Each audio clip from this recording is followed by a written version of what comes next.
Muy buena noche. Muchas gracias por estar de nuevo en nuestro programa Acción Positiva. Realmente gracias por acompañarnos estos 11 años, ya camino para 12, que hemos estado teniendo la oportunidad de compartir con ustedes pues, cosas de la vida nacional, situaciones, la opinión de distinguidos invitados sobre temas que nos son fundamentales e importantes para cada vez tener el país que todos queremos, que todos soñamos, que todos deseamos. Un país en el cual exista justicia, en el cual exista equidad y en la cual todos los guatemaltecos tengan el mismo derecho y la misma oportunidad. Bueno, cada 4 años hay situaciones que nos llevan a enfrentar de nuevo momentos de decisión y esta vez nos toca de nuevo porque este viernes recién pasado pues, se hizo la convocatoria para las elecciones generales para elegir a las futuras autoridades que gobernarán Guatemala. Pareciera que cada 4 años esta rueda se echa a girar. Este año habrán algunas diferencias, la campaña será más corta, tendremos menos propaganda aparentemente, aunque tendremos 28 partidos que van a participar porque la ley exige ahora que todos los partidos políticos presenten y postulen candidatos o si no, pues serán sancionados con su desaparición.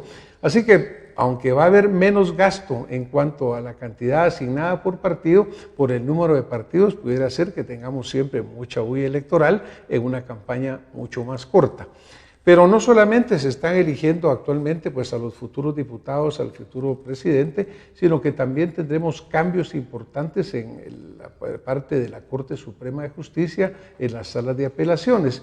En relación a ese tema nos hemos permitido invitar hoy a 2 investigadoras muy distinguidas de ACIES, como es la licenciada María Fernanda Galán, bienvenido licenciada, muy amable, doctor. Y a la licenciada Celia Luna Aguilera, también investigadora de ACIES. Poco antes del programa hablábamos sobre algunos temas sobre la participación de ellas, sobre sus actividades, porque siempre es bueno el conocer de qué estamos hablando y con quién estamos hablando. Y obviamente son distinguidas profesionales con mucha experiencia en el tema que vamos a tratar. El tema que vamos a tratar está en alguna forma, diría yo, bastante llamativa, en una presentación de ACIES y dice 2019, lo que estará en juego, ustedes la van a ver en su pantalla. Y una palabra que nos gusta mucho usar a los guatemaltecos, como es decir, miren, que no nos metan gol. En Guatemala el fútbol es nuestro deporte favorito. No hemos logrado todavía ir a un mundial, pero nunca perdemos la esperanza y yo creo que algún día lo vamos a hacer. Pero, licenciadas, primero que todo, bienvenidas al programa. Muchas gracias por aceptar estar con nosotros y compartir su experiencia. ¿A qué se refieren con el tema que no nos metan gol? ¿Cuál es lo que está atrás de ese mensaje? Licenciada. Básicamente lo que nosotros queremos es que la ciudadanía sepa que este año es muy importante su participación y su observación activa. Tenemos que recordar que esta elección de autoridades, como usted bien lo mencionaba, está en nuestras manos. Nosotros somos quienes tenemos que salir a las urnas, votar. Nosotros somos quienes podemos participar también siendo observadores de cómo se lleva a cabo estas elecciones, pero también, como usted mencionaba, tenemos que ser observantes de lo que va a pasar en las cortes del país, tanto en la Corte Suprema de Justicia como en las salas de apelación y también en la elección de autoridades del Instituto de la Defensa Pública Penal. Es muy importante que nosotros entonces exijamos que se cumplan desde los tiempos constitucionales hasta que se haga una elección lo más transparente posible, para que nosotros tengamos la confianza en nuestras autoridades judiciales. Que no nos metan gol entonces es que no pasen sobre nosotros, que no crean que no estamos observantes, que no crean que pueden dejarnos sin información. Entonces tenemos que estar no solamente a la expectativa, sino ser participantes de estas elecciones que se vienen, no solamente Ejecutivo, Legislativo, corporaciones municipales y Parlacén, sino también de nuestras autoridades judiciales. Obviamente, licenciada, pues estamos hablando del Estado de Derecho, es decir, aquel Estado en el cual tenemos 3 órganos importantes como es el Ejecutivo, el Legislativo y obviamente el Judicial. Unos serán a partir de una elección que va a suceder a nivel de las urnas electorales y la otra que ocurre a través de... ¿Cómo sucede la elección de estos magistrados y la elección de estos miembros de las salas de apelaciones, licenciada?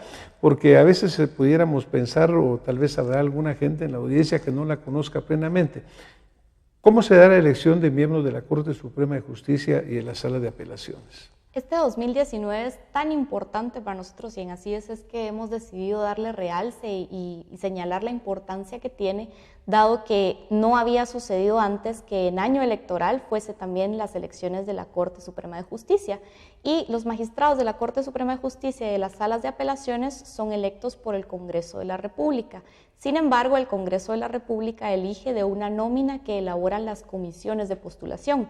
¿Y qué son las comisiones de postulación? Las comisiones de postulación son personas que están a cargo de la revisión de expedientes y esta comisión está integrada por los 12 decanos de las facultades de Derecho del país, que actualmente son 12, igual número de representantes del Colegio de Abogados y igual número de representantes de magistrados de la Corte Suprema de Justicia. Entonces tenemos una comisión de postulación conformada por 36 personas que están a cargo de la revisión de expedientes de personas que quieren participar para ocupar el cargo de magistrado de la Corte Suprema de Justicia y de las salas de apelaciones. En ese sentido también es importante poner atención a las elecciones que van a haber ahora en el Colegio de Abogados y Notarios. Son el 8 de febrero para la Junta Directiva y el Tribunal de Honor. Luego de esto, la Junta Directiva va a convocar a elecciones para decidir quiénes van a ser representantes del colegio ante las comisiones de postulación. Entonces, estas 12 personas designadas por el Colegio de Abogados y Notarios van a tener una decisión directa en quiénes de los postulantes o de las personas interesadas a ocupar estos cargos puedan ingresar a la nómina para que el Congreso tenga una lista de la cual elegir. Suena interesante en el sentido, o sea, suena como que un mecanismo bueno inicialmente si uno lo oye en la parte teórica. Por ejemplo, el Colegio de Abogados. El Colegio de Abogados va a nombrar a 12 representantes. Estos van a ser electos en el Colegio de Abogados. Ellos se postulan voluntariamente. Cada quien dice, yo quisiera participar. ¿O cómo llegan a elegirse estos representantes? Por lo menos del Colegio de Abogados, por ejemplo. Ellos dicen, yo quiero ser, me postulo, presento ante el colegio y el colegio me saca una elección. ¿Así es el mecanismo? Es por planillas y sí hay una elección de la Asamblea General, que son todos los abogados y notarios inscritos en el colegio en el país. Entonces se toma esta decisión, por decirlo así, a través del voto. ¿Y cómo miran este mecanismo? Porque siempre se ha señalado pues, que han habido grupos de influencia, grupos que tratan de movilizar, lo cual es legítimo, pues, porque realmente vivimos en una vida política, entonces que haya grupos que quisieran postular o tener a alguien, tampoco es que eso sea malo per se, pero lo necesario es esa transparencia que usted mencionó, licenciada. ¿Cómo hacemos para garantizar, por ejemplo, en el Colegio de Abogados, que es una elección entre no sé cuántos miembros tendrá el colegio ahorita, como más de 20,000 me imagino, no sé si todos votan o qué cantidad votan, pero cómo se transparenta ese proceso? Normativamente sí es bueno y en un principio se pensó en que sería positivo que la academia estuviera incluida en las comisiones de postulación precisamente porque se piensa en eso, en ese nivel académico que tienen los profesionales, en ese toque, por así decirlo, que le pueden dar a un proceso puramente político. En este caso, la designación de magistrados de salas de apelaciones y de Corte Suprema de Justicia. Sin embargo, sí es preocupante hasta qué punto han llegado a cooptar también las elecciones del Colegio de Abogados, porque no se parte, digamos que es en lo micro lo mismo que podemos ver nosotros en lo macro en las elecciones generales. Entonces, tenemos competencia desleal porque hay personas o hay grupos que manejan muchísimos más recursos que grupos más pequeños que también podrían optar o deberían de tener las mismas posibilidades, digamos que partir de una misma base, que es lo que necesitamos todos, ¿verdad? Contar con las mismas oportunidades para partir de la misma base y tener la misma capacidad, las mismas opciones para llegar a ser electos. Pero cuando existen estos grupos que se han encargado de cooptar este proceso, también sí distorsionan al mismo tiempo esta primera elección. Y recordemos que esto es una cadena. Estas personas que queden electas van a participar posteriormente en la comisión de postulación y esta comisión de postulación va a elegir autoridades. Entonces, si se vicia alguno de estos procesos y si entran personas que de otra forma no hubieran entrado, esto es, teniendo la capacidad de cooptar a otras personas u a otros grupos, necesariamente se va a ver viciado el resto del proceso. Desafortunadamente, obviamente, pues hay una palabra que ha surgido mucho en nuestro léxico recientemente, como es la cooptación, ¿no? Que antes no se usaba mucho, pero obviamente ahora se usa mucho más. Y eso pues sucede en el Colegio de Abogados y ha sucedido en otras instituciones. También vemos que dentro de esa comisión de postulación forman parte los decanos de las facultades de Derecho, de las que tienen carrera, me imagino, funcionando, no simplemente por existir. Pues obviamente también los representantes del Colegio de Abogados, también hay magistrados de las salas de apelación, que también tiene 12 magistrados de la sala de apelación, forman parte de ese organismo. ¿Cómo llegan esos magistrados a ser electos? ¿O quiénes son los que forman parte de esa comisión de postulación? Porque vimos que en el colegio es una elección, ¿y los magistrados también son electos por los otros magistrados? ¿O cómo se nombran a esos 12 magistrados que van a conformar la comisión de postulación? Bueno, esta es una labor bastante importante, entonces es una designación, por decirlo así, de parte de los magistrados. Entonces se designan estos magistrados por las asambleas de los magistrados de salas de apelaciones. Entonces es un tipo de voto indirecto, por decirlo así, en el que las asambleas de magistrados toman esta decisión y así es como se toma pues este grupo de 12 magistrados que participan para hacer un número igual de magistrados de las salas de apelaciones, Corte Suprema de Justicia, Colegio de Abogados y decanos de las universidades del país. Y el rector, porque aparece que Rectoría también pone a una persona, no sé si es el rector de la Universidad de San Carlos o uno electo por los rectores. Eso es, bueno, técnicamente se ha históricamente dado que es un rector electo por los otros rectores, pero digamos la dinámica ha sido que un año es el rector de la Universidad de San Carlos y otro año es un rector de universidades privadas, que son digamos los dos grandes grupos que podrían existir. Perfecto, entonces llegamos a tener 37 electores y ellos le van a proponer al Congreso de la República, en el caso de la Corte Suprema de Justicia, entiendo que 36 candidatos, para que el Congreso elija a los que van a ser electos. Así es, ¿verdad? ¿O la comisión de postulación, cuántos candidatos le presenta al Congreso para elegir? Es que el sistema está hecho para que en la comisión de postulación para la elección de magistrados a la Corte Suprema de Justicia participen los magistrados de las salas. Ajá. Y para la elección de los magistrados de Corte Suprema de Justicia de los magistrados de salas participen los magistrados de la Corte Suprema de Justicia. Entonces es un sistema cruzado. Pero técnicamente la planilla para los 13 magistrados de la Corte Suprema de Justicia debería estar conformada por 26 candidatos. 26 candidatos, de los cuales el Congreso elegirá 13. Y en el caso de la sala de apelaciones, que son 160, entiendo, los puestos que se van a elegir, me imagino que serán 320 o el doble. Pues son más o menos 300 candidatos que se presentan, porque lo electo actualmente tendrían que ser 162 más o menos magistrados, porque tienen que elegirse también magistrados suplentes. ¿Y dónde va a estar el gol? ¿Cuáles son los peligros en donde podemos colarnos la jugada que va a ser el gol que sea definitivo? Bueno, primero es importante mencionar que nosotros establecimos 3 escenarios. Un escenario temprano, un escenario medio y un escenario tardío. En cualquiera de estos escenarios, o bueno, digamos que en el escenario temprano, que esto era el año pasado o desde el año pasado, el Congreso pudo llamar a la conformación de estas comisiones de postulación. Las ventajas de esto es contar con más tiempo, que los miembros de la comisión de postulación cuenten con más tiempo para conocer los CVs que les sean enviados para la elección de estos magistrados. Es importante contar con ese tiempo porque a su vez se tienen que cumplir con otros tiempos constitucionales para que se pueda dar la toma de posesión en la Corte Suprema de Justicia el 13 de octubre. Entonces, tener este tiempo para conocer que se cumpla con los requisitos es muy importante para esos miembros de la comisión y también para la elección que se da posteriormente en el Congreso de la República. Entonces, mientras se haga antes de cuando ya estemos en medio del proceso electoral, que son básicamente las elecciones, va a ser mejor. ¿Por qué? Porque los diputados no saben, los diputados que quieran llegar a ser reelectos no saben si van a estar o no, ¿verdad? Si van a estar el próximo año o la siguiente legislatura dentro del Congreso.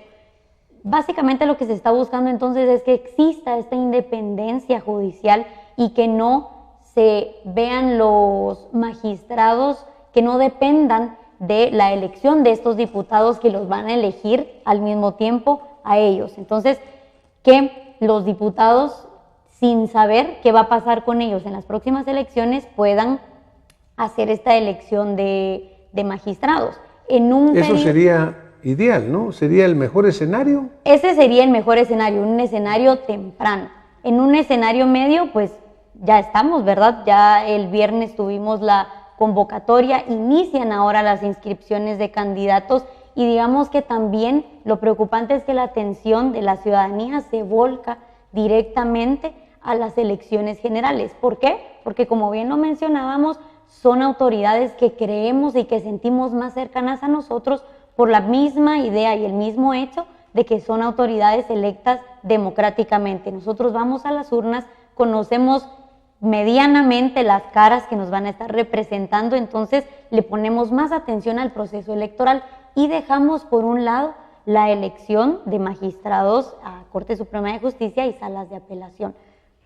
Los candidatos entonces ya están más involucrados en la campaña electoral en este periodo medio y en el periodo tardío ya tenemos toda la atención puesta en las elecciones, ya tenemos, digamos que ya estamos en una segunda vuelta, ya tuvimos elección de diputados, entonces ya saben los diputados quiénes van a conformar posiblemente el Congreso para el próximo año y para los siguientes 4 años, y se pueden dar incluso que ya se hayan presentado casos en los que pueden estar involucrados algunas de esas autoridades que fueron reelectas. Necesariamente entonces se incrementa, porque digamos que no es que no existan en los otros 2 periodos, pero se incrementa la posibilidad de que se dé la elección con conflictos de interés por parte de los diputados. Exactamente, y más visible también, entonces incluso podría llegar a ser algo incómodo, como ya hemos visto otros casos en los que claramente se está actuando en favor de alguno de los funcionarios del Congreso. ¿Cómo podemos definir para mi audiencia aquí en una forma muy clara a qué le llamaríamos independencia judicial?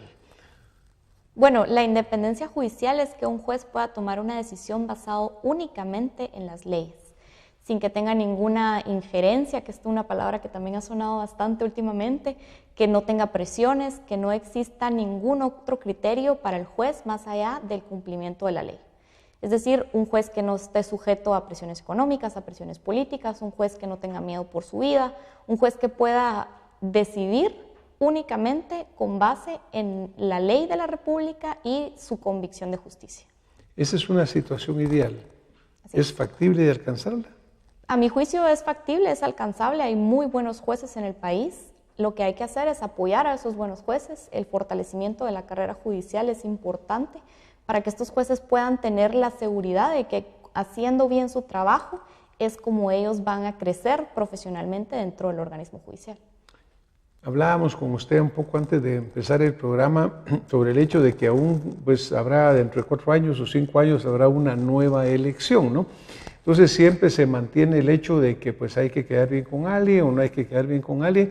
Como usted decía, un diputado que se va a ir o que se va a quedar va a tratar de decir voy a elegir a este, voy a votar por este para que yo tenga algún contacto, para que yo tenga alguna relación y eventualmente pues poder influir. Hablábamos que en Estados Unidos, en la Corte Suprema, por ejemplo, los jueces son vitalicios. Son postulados, se presentan, tienen que pasar al Congreso, al Senado, y finalmente si se les aprueba, ya están por vida. Esos jueces sí tienen independencia, pero estos que dentro de 5 años tienen que volver a ver si son electos o no, no tienen independencia. ¿Cómo visualiza usted un juez vitalicio? Bueno, es que ahí hay que tener cuidado con hacer una falsa analogía, porque las condiciones de Estados Unidos definitivamente son distintas a las condiciones de Guatemala, no únicamente a nivel de diseño institucional, sino también a nivel social. Pero a mi juicio no estamos listos aún para un juez vitalicio, puesto que es necesario fortalecer las instituciones guatemaltecas para estar seguros que los jueces que van a llegar son los jueces más idóneos, no son jueces que hayan llegado por los contactos que puedan tener, por los compadrazgos que puedan existir, por los favores que se puedan deber, sino que son jueces que se deben únicamente a la convicción de justicia y a su labor como juristas que buscan pues aplicar el derecho y esclarecer cuáles son las reglas del juego. Entonces, a mi juicio ahí sí no podría verse una situación en el país en la que se plantee un juez vitalicio como ya se ha hecho, porque han existido propuestas para fortalecer la independencia, porque existe otra dinámica de institución que no está tan fortalecida. Honestamente, necesitamos todavía trabajar en la carrera profesional de los jueces, en el fortalecimiento de la Escuela de Estudios Judiciales, para que estemos seguros que aquellos jueces que lleguen a ocupar estos puestos sean jueces que verdaderamente tienen una trayectoria intachable, que pueden comprobar con sus sentencias la calidad de su trabajo. Y me gustaría decir una analogía que decimos entre amigos, que es: por sus resoluciones los conoceréis, que hacemos alusión un poco al texto bíblico, ¿verdad? De decir, conocemos a los jueces por la calidad de sentencias que emiten. Entonces, es decir, necesitamos un sistema en el que eso se pueda comprobar y pueda sustentar el trabajo del profesional. Obviamente el trabajo de los jueces actualmente, el Ministerio Público, etcétera, es muy controversial, porque hay quienes están de acuerdo con las sentencias, quienes no están de acuerdo con las sentencias. Pero yendo a la parte de hechos, ¿ha habido un fortalecimiento del Ministerio Público? ¿Ha habido un fortalecimiento del sistema de justicia efectivamente comprobable? Porque, por ejemplo, siempre se habla que hay una tremenda presa de casos pendientes de resolver, y hay mucha gente que está presa y ni siquiera han llegado sus procesos a un nivel de poderse desarrollar. ¿Habremos ido verdaderamente desarrollando el sistema de justicia, o hemos hablado mucho, pero lo efectivamente logrado no es suficiente? Bueno, existe un problema presupuestario bastante grande para el sistema de justicia en su conjunto, y es que el INASIF, el Instituto de la Defensa Pública Penal, el Ministerio Público y el organismo judicial no reciben la asignación presupuestaria necesaria para poder invertir. Es decir, las sedes de cada una de estas instituciones son limitadas. Hasta hace muy poco el organismo judicial pues decía tener presencia en todo el país. Sin embargo, el Ministerio Público tenía presencia únicamente en el 33% del país, el Instituto de la Defensa Pública Penal solo en el 10% y el INASIF en alrededor del 7%. ¿Y qué pasa si tenemos un organismo judicial presente en todo el país pero no un Ministerio Público? No se pueden llevar a cabo juicios en donde no haya un fiscal que esté acusando, no se pueden llevar a cabo juicios en donde no haya un defensor que pueda asistir a la persona que está siendo señalada de un delito. Entonces, todos estos pequeños detalles que no han sido atendidos generan pues que haya más mora judicial, no únicamente porque el organismo judicial no esté fortalecido, sino que el sistema de justicia no ha sido visto en su conjunto y el fortalecimiento del mismo ha sido muy sectorizado. Entonces, cuando existe una asignación presupuestaria al organismo judicial, no se ve cuál es la contraparte, que es el Ministerio Público, que necesita también una asignación presupuestaria para poder trabajar en conjunto, porque finalmente el caso, el juez no lo puede decidir únicamente él. Con esos datos que usted nos da, pues obviamente la debilidad es grande, porque 33% del Ministerio Público, y hablamos que de la defensa penal en un 5 o 7%, ¿no? Y el INASIF sumamente bajo también. O sea que estamos lejos realmente de lograr que pues llegue la justicia a todos los lugares. Hay lugares en los cuales el idioma también es diferente y la gente necesita a alguien que los esté apoyando en su idioma. Todo esto nos está llevando de nuevo a decir, mire, hay muchas posibilidades de meternos goles. Entonces, ¿qué pasos concretos son los que debíamos de hacer? Usted habla, por ejemplo, que nosotros como ciudadanos fiscalicemos el proceso. pues cuando vamos con nuestro voto lo ponemos y lo hacemos, es una participación directa del ciudadano, pero cuando las comisiones están trabajando, cuando el Congreso decide, es muy poca verdaderamente la capacidad del ciudadano para influir, porque en Guatemala no es que los diputados estén oyendo lo que el ciudadano les está diciendo, sino que actúan muy independientemente. ¿Cómo puede verdaderamente el guatemalteco llegar a fiscalizar este proceso? Y le digo guatemalteco de a pie, el de todos los días, el que va a verse afectado, ¿no? Porque de repente hay grupos sociales que hacen una gran bulla, pero representan a nadie, ¿verdad? Solo a ellos. Pero el verdadero bloque grande de ciudadanos no tiene mayor capacidad de influir. ¿Cómo se puede hacer? Bueno, 2019, como bien lo mencionaba María Fernanda al principio, es una ventana de oportunidad por todos estos procesos que vamos a vivir. Como ciudadanos en las elecciones, pues es claro nuestro rol, nuestro papel es el de llegar, ser ciudadanos activos y votar, emitir nuestro voto en las urnas, hacernos escuchar y no pensar que tenemos que votar por el candidato o los candidatos que vayan punteando en las encuestas, pensando en esta idea de que tengo que hacer que mi voto cuente. Nuestro voto cuenta, sea quien sea que se lo demos. Esto es una de estas oportunidades que nosotros tenemos, el voto en las urnas. La segunda oportunidad en las elecciones generales es participando en las juntas receptoras de votos. Nosotros podemos ser quienes pongamos nuestros ojos, nosotros podemos ser los ojos del resto de la ciudadanía en estas juntas receptoras de votos, cuidando precisamente eso que es tan valioso este año, el voto de la ciudadanía guatemalteca. Y en el caso de estas elecciones, muchas personas muchas veces nos preguntan, ¿verdad? Cuando vamos a hacer la presentación de este folleto y de esta idea que nosotros tenemos en Así es de conocer estos procesos que vamos a tener este año. Nos preguntan precisamente qué podemos hacer nosotros como guatemaltecos y guatemaltecas para estar presentes, para hacernos escuchar. Básicamente es exigir que se cumplan, como ya lo había mencionado, con los tiempos establecidos, que las comisiones de postulación también sean lo suficientemente transparentes y en este caso los medios de comunicación son una gran ayuda, porque muchas veces pensamos yo directamente qué puedo hacer, pero yo tengo que trabajar, tengo que cumplir con un horario, tengo otras cosas que hacer y por esto mismo nuestros representantes son de quienes nos tenemos que valer. Entonces, siempre estar atentos, también el informarnos es muy importante porque tenemos que saber qué es lo que está pasando. Aquí es donde empieza ese gol que nos pueden meter por medio de la desinformación. Entonces, creería yo que pasa por informarnos y por exigir que se cumplan con los procedimientos. Pues les agradezco muchísimo, licenciadas, el haber compartido con nosotros toda su experiencia, su conocimiento. Pues este trabajo de Así es siempre tan importante y tan contributorio. Hoy nos vamos a tener que ir, pero le agradezco a ustedes que nos han estado acompañando y espero que todo esto que nos han compartido hoy, pues las licenciadas acá, nos quede, porque es esa parte ciudadana importante la cual nos va a ayudar a que de veras fiscalicemos, estemos ahí y que juntos construyamos esa Guatemala que queremos y sabemos que podemos hacer diferente. Muchísimas gracias a ustedes. Nos vemos la próxima semana con más Acción Positiva. Muy buenas noches.